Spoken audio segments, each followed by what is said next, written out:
Современное искусство — это возможность посмотреть в будущее.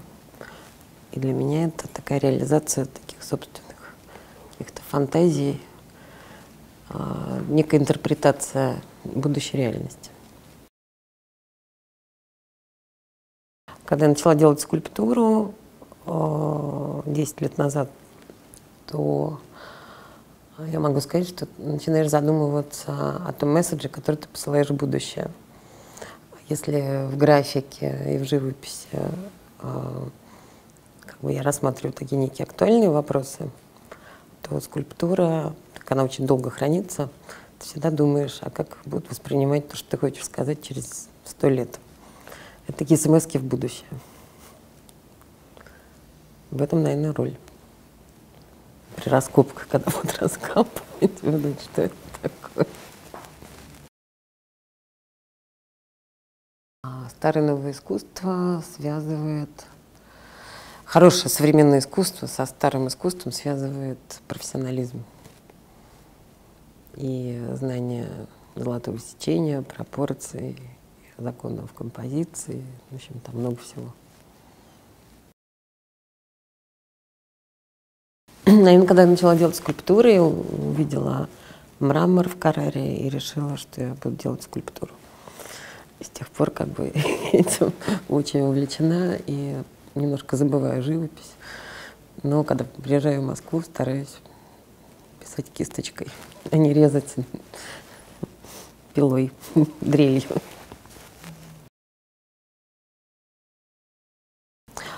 Ну, естественно, папа повлиял на мое творчество, потому что я была его ученицей, студенткой с 3 по 6 курс.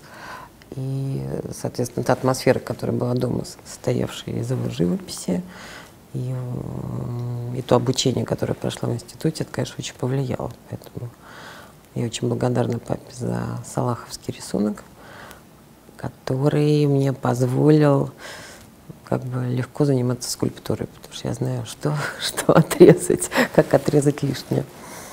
И на меня очень повлиял, конечно, Луис Буржуа, и я очень люблю Мэтью Барни, таких авторов.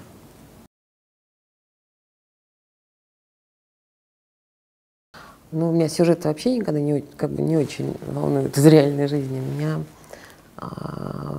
увлекает внутренний мир женщины. И на сегодняшний момент я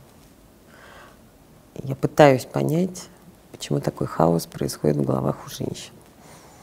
И пытаюсь это выразить в своем творчестве. То есть я хочу своим творчеством поменять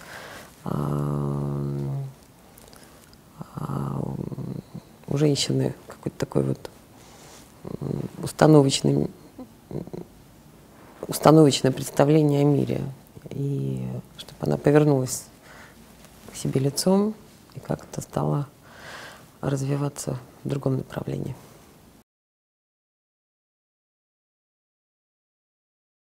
Дело в том, что я воспринимаю искусство, зону искусства, как зону свободы от границ, от национальностей.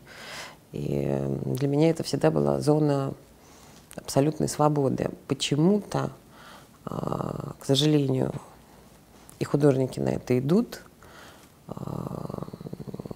потому что все кураторы и разные институции разных стран, они все равно делят искусство по национальному территориальному признаку, что вообще в принципе неверно, потому что искусство — это единое поле, и нельзя говорить, что это русские художники, это азербайджанские, это немецкие и так далее. Это абсолютно продолжение этой неверной концепции государственности в мире.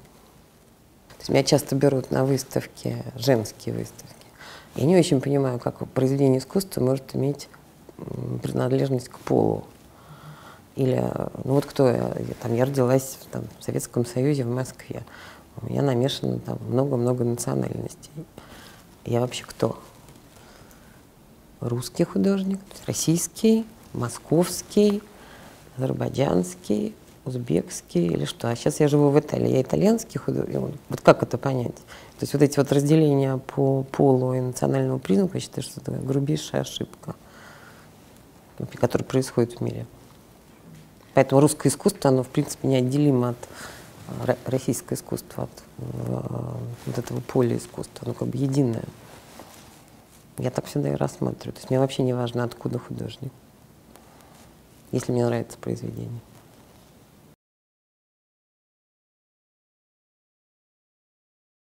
Так как я делала ее в Италии, то мне было очень сложно, потому что графику я в Италии рисую редко, и только по выходным, потому что после того, как работаешь 6 часов над скульптурой отбойным молотком, очень сложно работать над тонкими вещами, потому что рука дрожит, или болит, или сводит, и это было мучительно. Ну, то есть я с удовольствием нарисовала, но физически это было труднее, чем делать скульптуру почему-то. По сюжету, там очень простой сюжет, как бы мужское и женское начало, из чего как бы состоит весь наш мир.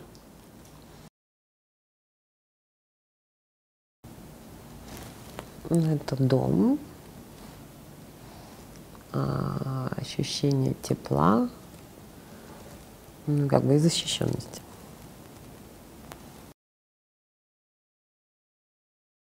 Ну, у меня семья художников, и поэтому абсолютно творческая семья, и была всегда творческая атмосфера дома. И благодаря этому я выросла таким, я могу сказать, свободным человеком. Ну, благодаря маме, папе, их представлениям о жизни и так далее. Контекст был правильный.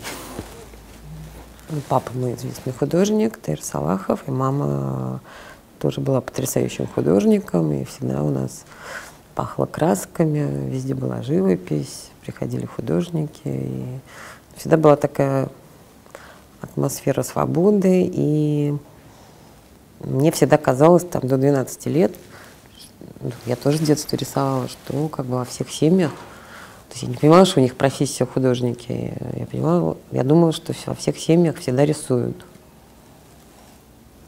И для меня было большое удивление узнать, что в других семьях не рисуют. Я думала, что это такое занятие, которым занимаются все живущие люди на Земле. Ну да, я думала, что это такое домашнее занятие. А потом оказалось, что это не так, и для меня это было реально большое удивление.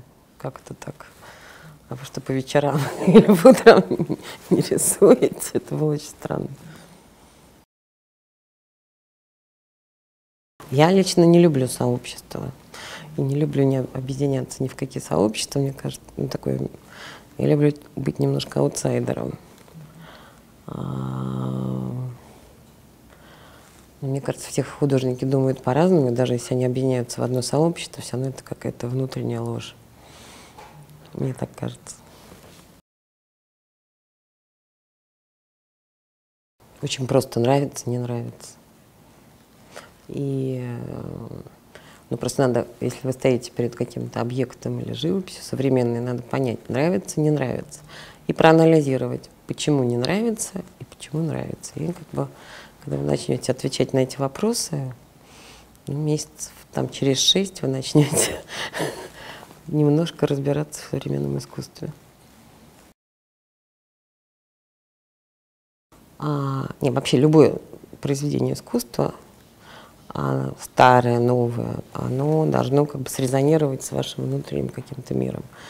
И если вас что-то зацепило, и вы это заставляет какую-то точку в вашем мозгу функционировать и размышлять, то, конечно, такую работу надо купить и повесить себе на стену. Не, есть собиратели, это просто как бы они покупают просто, ну, вот понравилось, купил. А есть коллекционеры, это для них коллекция — это выражение, творческое выражение неких своих как бы представлений о жизни. То есть они как бы таким образом иллюстрируют и как бы творчески сами самовыражаются через те вещи, которые они покупают, или тот период, который они покупают. Ну, то есть это такая вот коллекционер настоящий, это То есть у него сидит в нем такой внутренний художник, нереализованный, и поэтому он таким образом выражает свои мысли через другие произведения. А есть просто собиратели, вот я лично собиратель, я покупаю, вот мне нравится, я повесила. То есть у меня нету ни концепции коллекции, я просто собиратель. Ну и к интерьеру, что подойдет. Такие вот банальные вещи.